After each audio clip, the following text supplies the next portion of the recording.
আর নবীর দরবারত যাইবে দে সাধারণ মানুষের মতন করে জান্নাত কবজা করিতে নয়। ইয়ান মনের রাখন সাধারণ ব্যক্তি হলের মত জান কবজা করিতে নয়, লজ্জিত নয়। এবার আর হাবিব এবার বন্ধু এমনভাবে নম্রতা ভদ্রভাবে আর নবীতুন জান্নাত কবজা করিবা।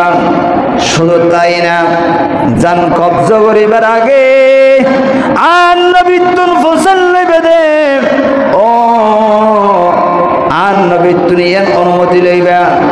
আর নবী যদি অনুমতি দে দেয় তাহলে আর নবীর জান কবজা করিবা।